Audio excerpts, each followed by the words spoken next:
నమస్తే, welcome to BRK news. నేను ఝాన్సీ. ఇవాళ మన స్టూడియోలో మనతో పాటు ఉన్నారు certified financial planner doctor Anil Kumar Baksh గారు. సో సార్ని ఇవాళ ట్రేడింగ్ కి సంబంధించి కొన్ని క్వశ్చన్స్ అయితే అడుగుదాం.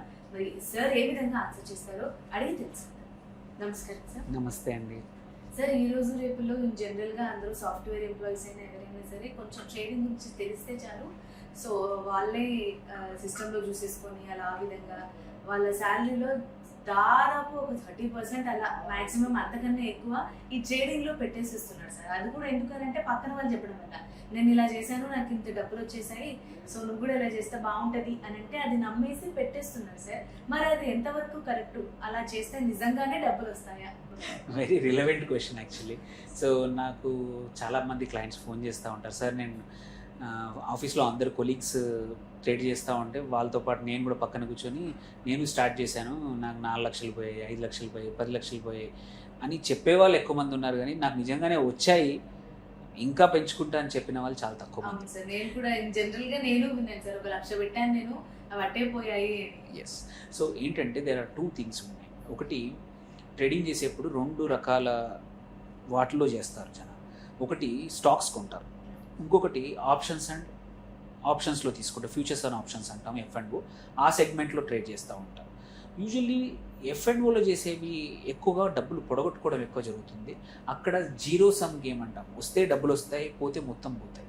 వెరీ రేర్లీ నువ్వు పెట్టిన డబ్బులు కూడా రావడానికి తక్కువ అవకాశాలు.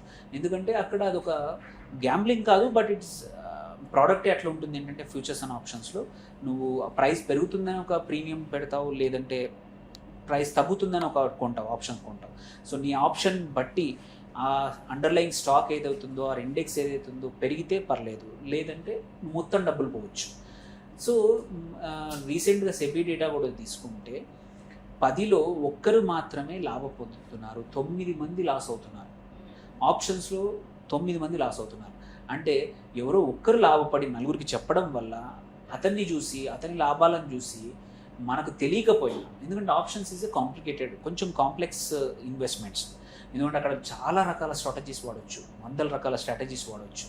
అండ్ నీకు ఏది అన్ని కుదిరితే తప్ప, ఎందుకంటే ప్రైజింగ్ మారవచ్చు, మార్కెట్ బాగాలేకపోవచ్చు, అండ్ ఎక్స్పైరీ బట్టి కావచ్చు, నువ్వు కొన్న ఆప్షన్ బట్టి కావచ్చు, అండ్ కాంబినేషన్ ఆఫ్ వాటి బట్టి కూడా it's a very complex thing. చాలామంది తెలియక అందులో ఫ్రెండ్స్ చెప్పారు, ఇది కొనేసే, అది కొనేసి అని చెప్పాక ఒక యాప్ ద్వారా, వెబ్సైట్ ద్వారా, లేదంటే మన టెలిగ్రామ్ ద్వారా, వాట్సాప్ ద్వారా వచ్చిన టిప్పుని తీసుకొని ధైర్యంగా కొనేస్తూ ఉంటారు. ఎందుకంటే ఆప్షన్స్లో మామూలు ఒక స్టాక్ కొనాలి, ఒక 100 షేర్లు కొనాలంటే నీకు 40,000, 50,000 depends on the pricing invest చేయాల్సి వస్తుంది.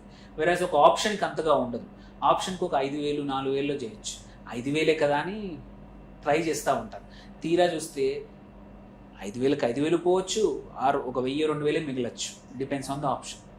సో చాలామంది ఇట్లా డబ్బులు పడగొట్టుకుంటున్నారు. అలా కాకుండా ఈ options and futures and options కాకుండా, F&O కాకుండా ఎవరైతే ఈక్విటీలో ఇన్వెస్ట్ చేస్తారో, ఈక్విటీలు డైరెక్ట్గా స్టాక్స్ కొంటారు, వాళ్ళ దాంట్లో ఇంత లాస్ ఉండకపోవచ్చు. ఎందుకంటే వెరీ రేర్లీ ఒక స్టాక్ 100 నుంచి 0 కావడం అనేది వెరీ రేర్. నువ్వు 10 కాదు, నువ్వు ఇప్పుడు ఇండియాలో ఉన్న 9-10 వేల స్టాక్స్ లిస్టెడ్ ఉన్నాయి. అందులో 0కి వెళ్ళడం కానీ అన్లిస్ట్ అవి కూడా ఓన్లీ 1 or 2 ఉండొచ్చు.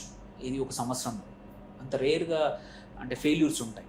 అక్కడ నీ 10 పెడితే, 100 పెడితే 80 కావచ్చు, 90 కావచ్చు, 70 కావచ్చు, లాస్ ఓన్లీ మినిమల్ ఉంటుంది. బట్ ఏంటంటే గ్రీడ్, తొందరగా రిచ్ అవ్వాలి, ఒక్క ఫ్రెండ్ సంపాదించాడు, నేను అక్కడ ఒక అడ్వైస్ తీసుకున్నా, బాగా ఉంది, నువ్వు కూడా తీసుకో, నేను అడ్వైస్ ఎలాగో తీసుకున్నాను, నేను ఆల్రెడీ 10,000 పే చేశాను, అదే అడ్వైస్ నీకు ఇస్తున్నాను, అలా షేర్ చేసుకునే వాళ్ళు కూడా చాలామంది ఉన్నారు ఆఫీసులో. సో దీనివల్ల ఏమవుతుందంటే అందరూ ఒకే రకంగా క్విక్గా యాక్ట్ అవ్వలేరు. Most of the futures and options కానీ స్టాక్స్ కూడా వెరీ డైనమిక్ ఉంటాయి. డిమాండ్ అండ్ సప్లై పైన ప్రైజింగ్ అనేది అప్స్ అండ్ డౌన్స్ చాలా huge, especially intraday, within the day చాలా వోలటిలిటీ అనేది చాలా ఎక్కువ ఉంటుంది. అదే లాంగ్ టర్మ్ ఇన్వెస్ట్మెంట్, నువ్వు అలా కాదు, దీంట్లో ట్రేడింగ్ కాదు, I'm investing for long term అయితే ఇట్లా ఇబ్బందులు రావు. ఎందుకంటే నీ 100 రూపాయలు ఎప్పుడు 10 రూపాయలు కానీ అవ్వదు, 0 అవ్వదు. వెరీ రేర్లీ 1-2 ఎక్సెప్షన్స్లో తప్ప, పేరు లేని స్టాక్స్ కానీ, పెన్నీ స్టాక్స్ కానీ కొంటే తప్ప మెజారిటీ ఆఫ్ ద స్టాక్స్లో ఎటువంటి ఇబ్బందులు ఉండవు. సో అందరూ పొడగొట్టుకునేది ఏంటంటే ట్రేడింగ్లో, ఆ ట్రేడింగ్లో కూడా మేజర్గా పొడగొట్టుకునేది F&Oలో. సో ఈ F&Oకి నీకు నాలెడ్జ్ లేకపోతే, నువ్వు ఎక్స్పీరియన్స్ ట్రేడర్ కాకపోతే దూరంగా ఉండడం చాలా మంచిది.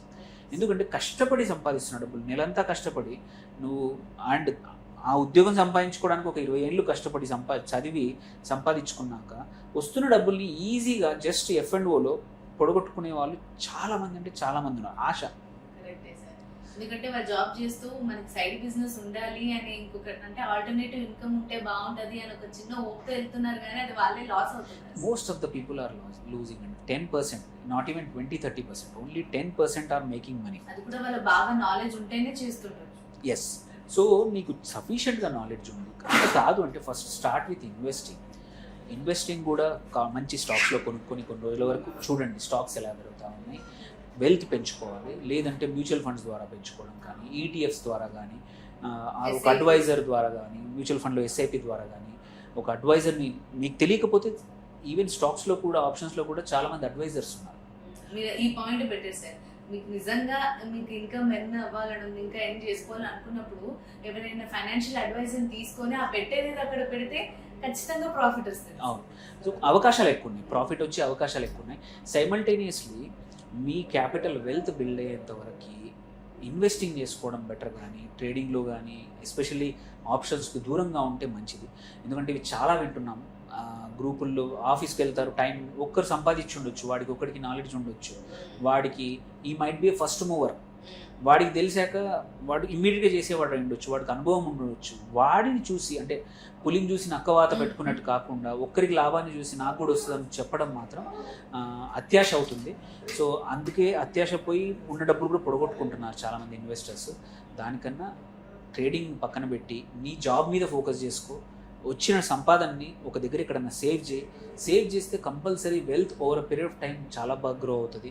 ఒక 10 to 12 years కరెక్ట్గా నువ్వు ఇన్వెస్ట్ చేస్తే ఆ ఇన్వెస్ట్ అయిన capital it self is sufficient నీ లైఫ్ని, అంటే దాని నుంచి వచ్చే returns is enough to sustain your life. అలా కావాలంటే 10-12 సంవత్సరాలు ఎవరైతే పద్ధతి ప్రకారం ఏ రకంగానైనా సరే ఇష్టం, మ్యూచువల్ ఫండ్స్ ద్వారా అంటారా, స్టాక్స్ కొనుక్కుంటారా, స్టాక్స్ మీద అడ్వైస్ చేసుకొని ఆర్ ఓన్గా రీసెర్చ్ చేసి చేసుకున్నా పర్లేదు, ఆర్ ETFs ద్వారా కానీ ఆప్షన్స్లో ఫ్యూచర్స్లో మాత్రం కొంచెం దూరంగా ఉంటే మంచిది. ఎందుకంటే లాభపడుతుంది ఓన్లీ ఇన్స్టిట్యూషన్స్ లాభపడుతున్నాయి, కానీ ఆర్ ఫుల్ నాలెడ్జ్ ఉన్న వాళ్ళు లాభపడుతున్నారు, కానీ most of the people hard and మనీని పొడగొట్టుకుంటున్నారు. It is like a gamble. అది పొడగొట్టుకున్నాక నెక్స్ట్ మళ్ళీ ఎప్పుడు రారు మార్కెట్లోకి, ఎందుకంటే భయం. పోయి ఏం చేస్తారు, ఏదో లైఫ్ ఇన్సూరెన్స్ ప్రోడక్ట్, ఏదో ట్రెడిషనల్ ప్రోడక్ట్ తీసుకొని లైఫ్ అంతా బాధపడతా ఉంటారు. నేను స్టాక్ మార్కెట్లో డబ్బులు పొడగొట్టుకున్నా, ఈవెన్ ఇందులో కూడా నాకు ఇంతే వస్తున్నాయి. దానికన్నా స్టార్ట్ చేసేప్పుడు కొంచెం మంచి మ్యూచువల్ ఫండ్లోనో మంచి ETFలోనో ఒక అడ్వైజర్ ద్వారా హెల్ప్ తీసుకొని start investing when you're young. కొంచెం నేర్చుకున్నాక కావాలంటే ట్రేడింగ్లో కూడా ఫస్ట్ ఈక్విటీలోనే చేయండి. ఈక్విటీ ఎలా అంటే మొత్తం డబ్బులు పోవు, దాని తర్వాత నిజంగానే నాకు చాలా నాలెడ్జ్ ఉందంటే అప్పుడు మాత్రం F&Oకి వెళ్ళాలి. ట్రేడింగ్ యాప్స్లో ఇన్వెస్ట్ ఎలా చేయాలి, ఏ మేరకు మనము మంచిగా తెలుసుకొని చేయాలనే దాని గురించి చాలా క్లియర్గా ఎక్స్ప్లెయిన్ చేసేస్తాం. Thank you.